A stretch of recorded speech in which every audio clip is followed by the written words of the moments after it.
Hello, everybody, and welcome to the talk on how to reduce toxic stress. And I have with me Kathryn Donovan from Wellbeing South Wales. Kathryn is mum of two, is a holistic therapist, mental health and trauma practitioner, NLP, hypnotist and certified mindset coach, and is also a relaxed kids coach. So she's here to talk about what is toxic stress. So let's find out, what is toxic stress? Hi, first of all, I wanted to say what an amazing thing to be putting on, and I'm so excited for this week, and thank you for having me. So when we talk about stress, or toxic stress, we kind of look at it with three levels. So I'm going to talk a little bit about all of them, and then we'll start to unpick different things we can do and use. So the first one we talk about is something called good stress. Or positive stress. People will use those kind of phrases. So what we're talking about here is optimal levels of stress. We're talking about neurochemicals kind of optimally activating. You're talking about what you might feel is that like little heart flutter. You know, your heart will increase a little bit, but we're not overwhelmed by it. And often this type of stress allows us to be more focused, pay more attention, concentrate.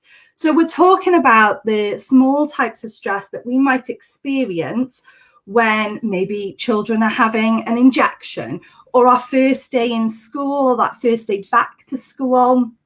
Upsets in the playground. We're talking about things that are manageable by ourselves, okay? And this stress is really good because we're talking about helping increase our own levels of resilience, our own confidence, and kind of developing those coping skills that we need. The second type of stress that we look at is sort of deemed as manageable or tolerable stress. So here we're talking about a more severe stress response. So our heart's going to elevate, but for a lot longer. We're talking about a longer duration, but still a limited amount of time.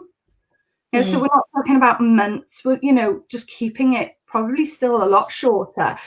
And ultimately, this is kind of buffered or mitigated by compassionate, empathic, understanding adults around us. It's about having the support of the adults around us that kind of really help us. So it's going to be more complicated, it's going to be more challenging, but ultimately we are going to be able to, in the longer term, we're going to be able to be talking about it, we're going to be able to make changes, and we're more likely to recover from this. There is a potential of kind of longer lasting physical and emotional impacts, but this is something that we can work with and still, with those adults, really get the support we need. So we're thinking about things like natural tragedies, parental divorce, loss of a loved one, these sorts of things that are really, they are painful, they are hard experiences, but we are able to mitigate with the adults around us. And then we move into what's called toxic stress. So toxic stress, this is a prolonged period of time. This is much more severe. Physically, we're really going to feel it a lot more. We're talking about here a lot more fight, flight, and freeze as kind of real responses every day. And we're going to see it really in our children and our young people's behavior. And what we're also talking about here is a potential for disruption to the brain development and our immune system. And we're looking at here what is really lacking in kind of the toxic stress area is actually the adult support around us, so that we don't have that buffering, we don't have the emotional support around us to help us talk through and work through what is going on for us. So we're talking about longer periods of time, months potentially. And, we are looking here at more serious things such as abuse or bullying, prolonged bullying, severe economic hardships. So it really is kind of something that we're putting, or that our children are experiencing on a day-to-day basis, without having the adults around them supporting, listening, helping them, meeting them empathically. Now here, the impact that what we could see is much more of a chance of impact on our life in a longer term. We're looking at potential heart disease, addiction, mental health disorders such as anxiety and depression. We're also talking about impact in our memory and our learning abilities. So the main difference between tolerable stress and toxic stress is kind of the adults and the relationships we have, because without the presence of an adult, of someone else being able to help us make sense of what we're experiencing internally, we turn to unhealthy coping mechanisms such as smoking or drinking. I'm not talking about I've had a stressful day and I'm going to have a glass of wine at the end of the night. We're talking about a bottle every night and these kind of patterns, because what we're trying to do is numb the pain. We're trying to disconnect from what is going on. So it really is that, it really is kind of just sitting there and finding it really hard.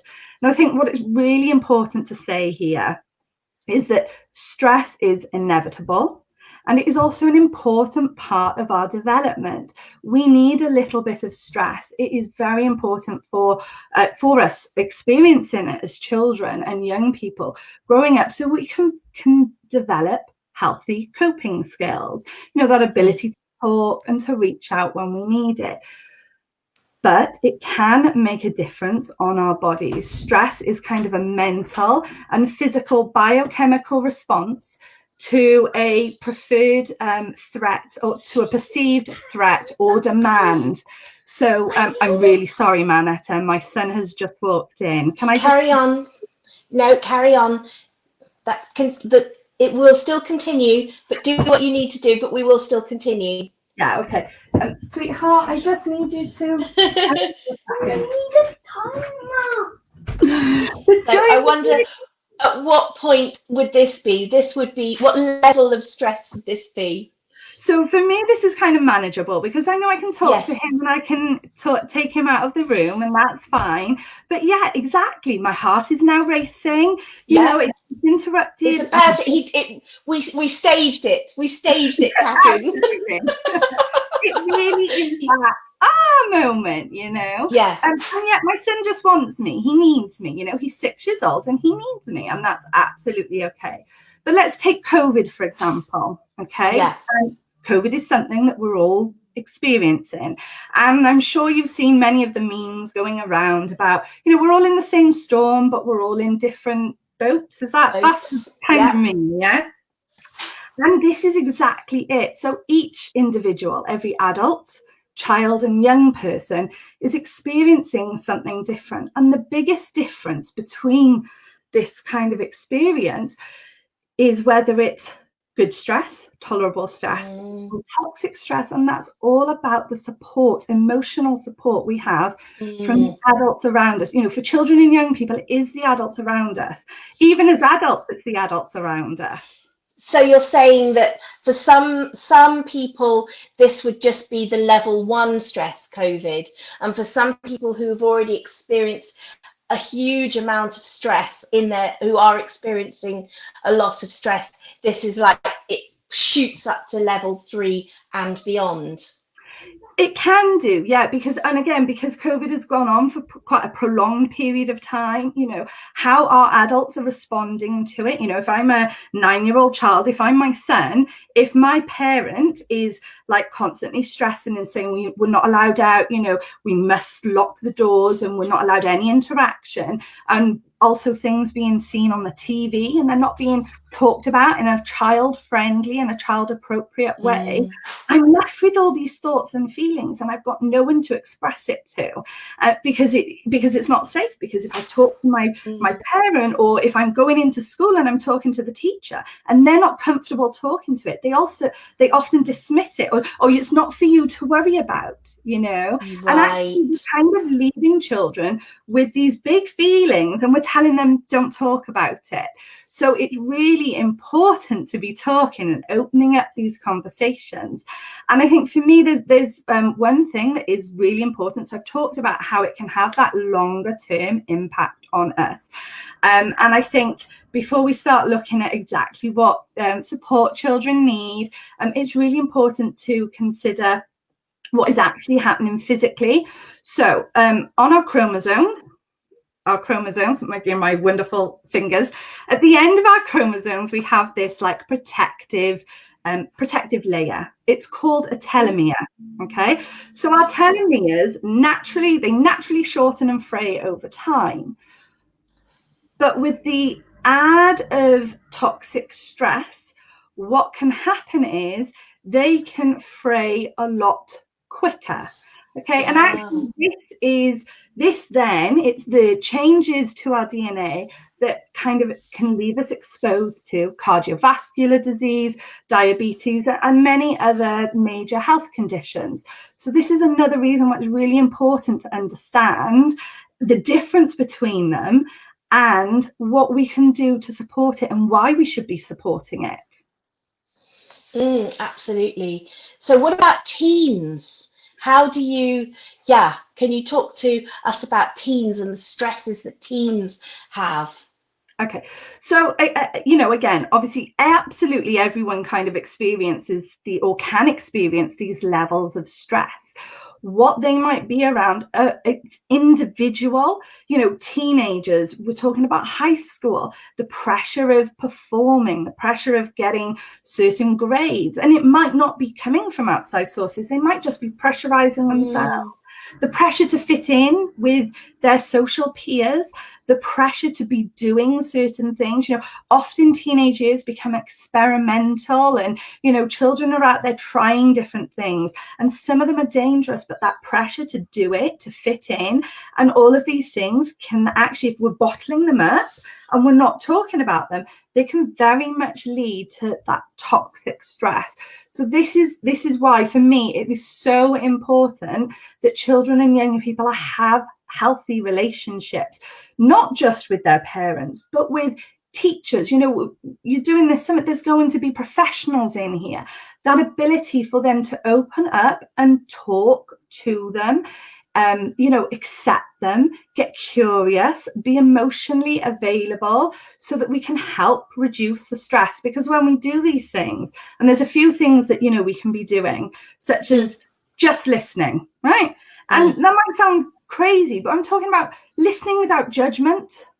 No judgment, not trying to problem solve or fix the problem. Often when we listen, especially as a parent, like if I hear my son telling me something that is like painful, and it hurts me in my heart too, and I want to fix it. I don't want to hear how much pain he's in. I want to solve that problem so he's no longer in pain. But I'm not doing him a service, because without listening to him, first of all, nobody else is connecting and saying, I get it, I understand. And also, when we just listen, a lot of our problem solving comes in here. This is where problem solving is developed. When we listen and somebody kind of reflects what we're saying, you're able to start problem solving for yourself. So if we're taking away and doing everything to fix it, or giving them the answers, they're not learning that ability to problem solve for themselves. Absolutely, yes. The other one is helping them name their feelings, which I know so much about. So it's about helping children and young people really find the right words to express their feelings. And again, this can be quite hard, because what I often hear is many parents and professionals say things like, well, they can't really be that anxious. Like, lots of people seem to think that children don't have the full range of emotions that we experience. Or they tell me a story about how something is really heartbreaking for a child, and they finish it with, and it's so sad. And that's what they're saying to the child. Oh, that's so sad. And the truth is that if we're not helping them connect and find the right words to express themselves, the child or the young person isn't able to move on, because they're stuck with this huge heavy feeling and a small label. So children and young people can feel our full emotions, and it's really important that we start using more language to help them find the right words to express it. The only because that's really the only difference, is that most children and young people don't have the words they need to express what they're feeling. So often as an adult, we stick with things like, oh, that's good, bad, sad, happy, angry, worried, these kind of like comfortable, easy emotions that we're okay with. And actually, as I said, if this is a really heavy feeling, those words won't connect to how we're feeling. And what we need to be using is things like bitter, humiliated, rejected, jealous, heartbroken, fragile, powerless, ashamed. And it's not just that, amazed, energetic, powerful, playful, because we don't only do it with the uncomfortable emotions, we do it with the comfortable ones too. We don't always help really get those words in and learn them. So it's building a massive emotional vocabulary, just as we teach children, spelling and extending their vocabulary with longer words. It's the same with our emotional vocabulary, rather than sticking to the 5 main ones. And so it's good to have a list of all these. Yes. Yeah. So would you say? I have a wheel of emotions, and it really does have a wide range. And obviously not in COVID at the moment, but where I'm practicing, I normally have them up on my wall. I often give them out to my clients, because the other thing is so much of it is habit. This is how people talk to us. So this is the language we use as well, and there's plenty of research out there that actually shows that there is a decrease in amygdala activity, and you know about the amygdala, and support in prefrontal emotional regulation systems when we use the right words, when we help young people find the right words for the feelings they are having. So you're saying that literally the amygdala, there's less activity there in that alarm system in the brain, that alarm. So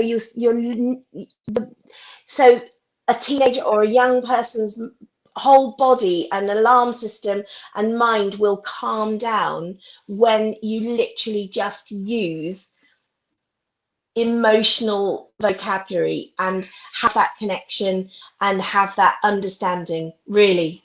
Yeah, the right amazing word. So the difference from sad to that's heartbreaking.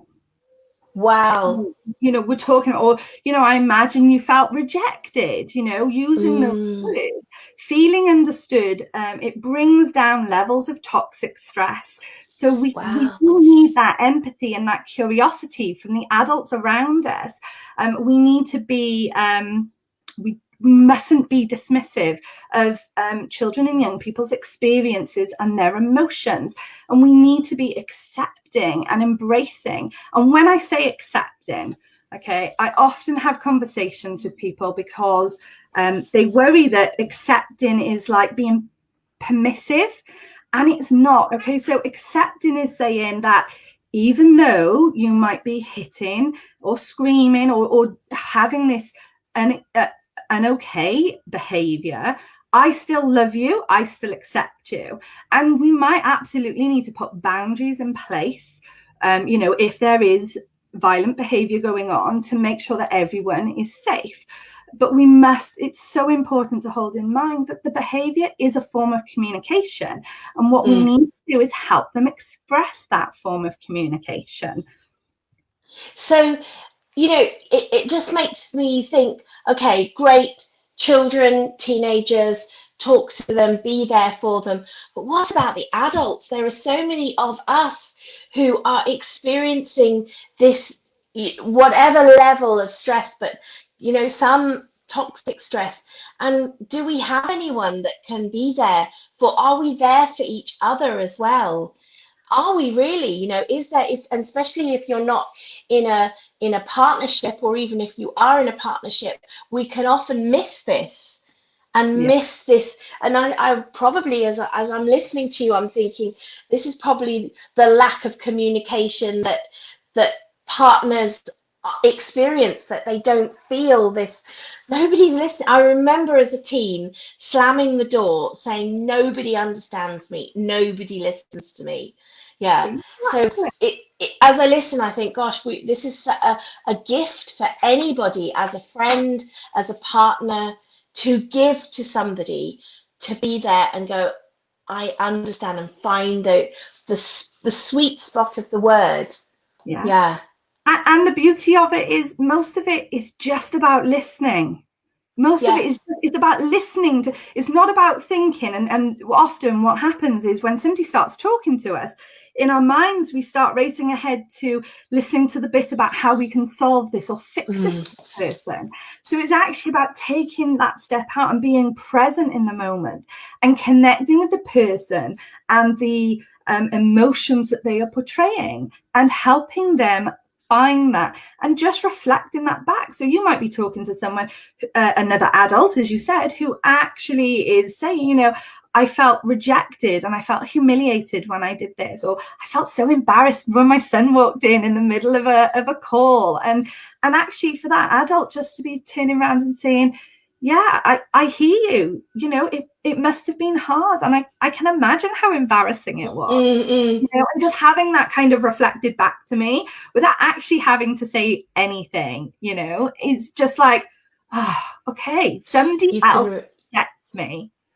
Yes. Wow. And so what about this dismissive thing? So the main thing is not to dismiss any emotion, to embrace and to accept all emotion. Yeah. So, when we're talking about children and young people, because obviously this is what most of this is geared up for, and as you've already said, it is so relevant to all of us. Okay, the most important things we need to consider aren't just our words, okay, because as we said, we need literacy and emotional literacy particularly, but we also need to be considering our body language, our facial expressions, and our tone, our pitch, the way we talk, because there's a very big difference between I'm sorry to hear you're going through a hard time and sorry to hear you're going through a hard time. All of a sudden there's this difference instantly. And you might be thinking, okay, well, that's lots and that's so much to be putting on ourselves and thinking about all these things while I'm doing it. But if you take the time to connect with the person who's in front of you, a lot of this happens naturally. And I guess when we think about it, so often, again, I'm going to give you some phrases that we use that are really quite dismissive. Cheer up, it might never happen. Don't be so silly, just forget about it, it's not your place to worry, just smile.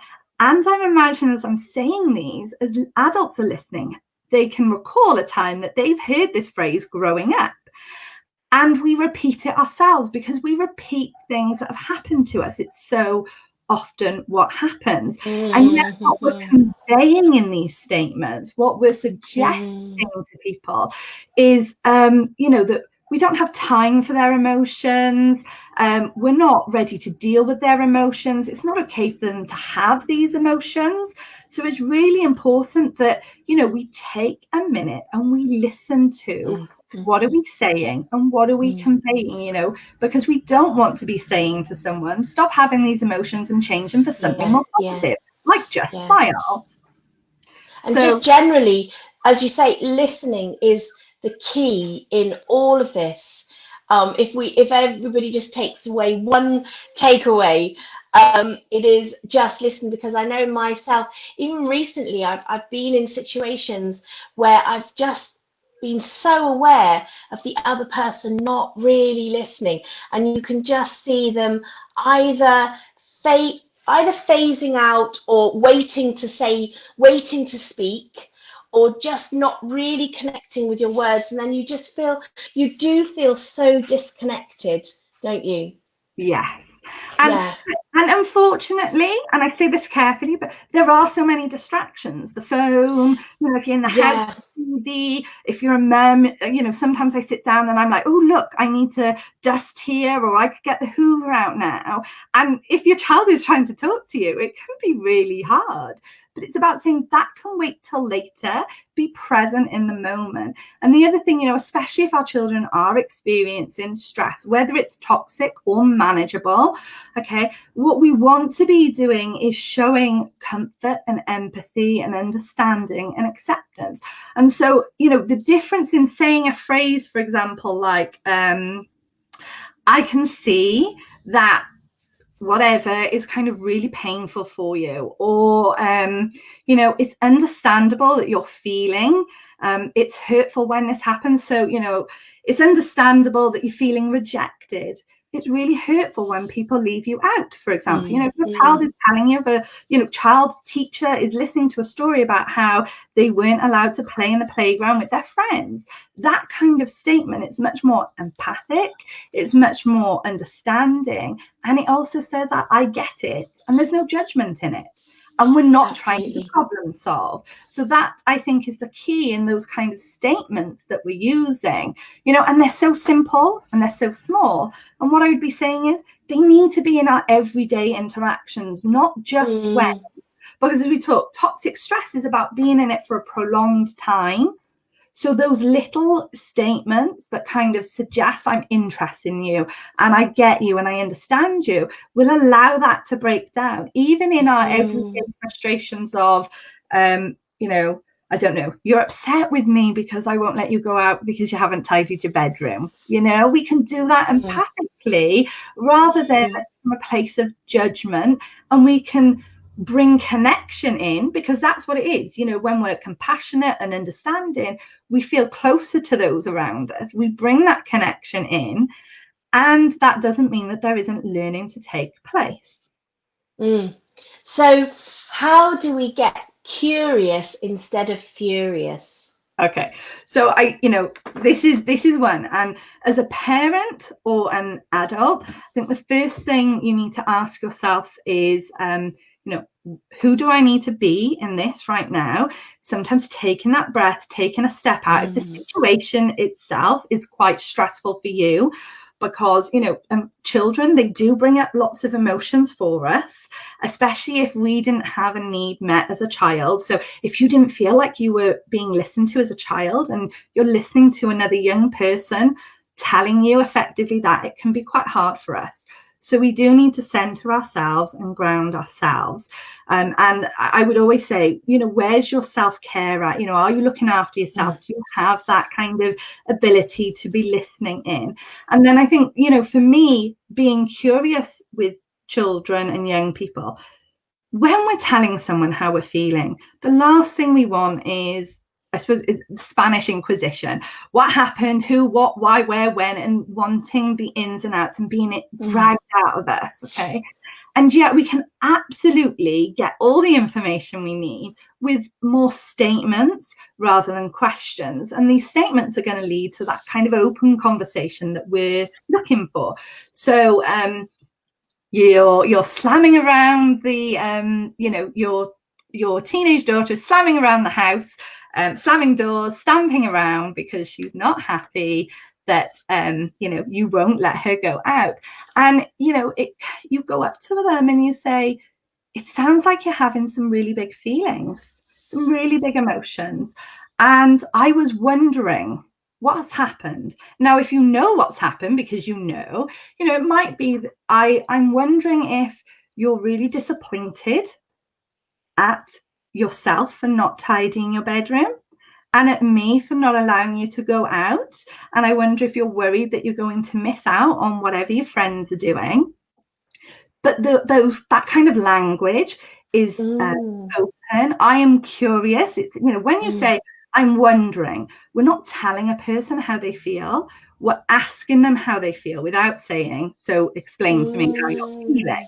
We're opening it up, and we're allowing them to have a place to correct us, because we haven't said that's how we're feeling, and we're helping them label their emotions. And remember, I said if we got the right one, there will be this moment of like relief and calm, especially having picked it up for themselves. But it can also just be so beneficial, you know. And it's not about taking responsibility or saying that that's okay. It's about saying, I'm curious. I want to know more. Help me understand you better by using these kind of phrases. So I think, you know, when we're looking at that and when we're getting curious, it really does create this kind of playfulness, and it allows us to say, okay, so you're not disappointed, actually you're furious, or, you know, and we can get playful with it. You know, we can help them explore, but it's about encouraging them to tune in as well.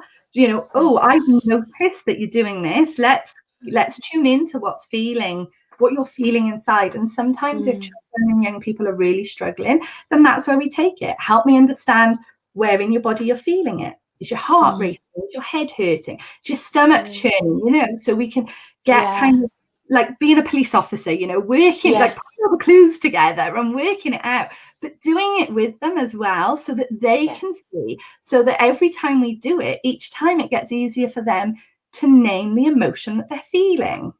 Yeah. So once we've named the emotion, as we all know, the relaxation is so important to help calm the body and mind. So just to finish, do you recommend a particular Relax Kids product that you would use to help really calm down toxic stress for children, young people? Yeah, so you've got a couple of CDs, and my favorite one is the nature one, because I think when we're out in nature, it has very naturally beneficial calming, you know, it's relaxing, we're getting that oxytocin and all those good feel good hormones in us, and so that's a lovely one, because not only is meditation and mindfulness, does it help repair our telomeres, you know, those protective factors, so there is benefits to it, the actual act of mindfulness, but the meditation, it takes you to somewhere that's really calming and relaxing. And if your tween is really kind of experiencing struggles with anger, then this CD is also another good one. I can do that. Anger management, relax your child one. Amazing. So I love putting them on and just using them, you know, and as I said, all of it, you know, curiosity and empathy is something we need to be doing in our everyday interactions. Yeah, amazing. Thank you so much, Kathryn. I've learned so much about toxic stress, and I'm definitely going to be thinking about these things for myself and being aware. Thank you. And I'm sure everyone has taken away a lot. Thank you very much. Thanks for having me. Pleasure. Bye.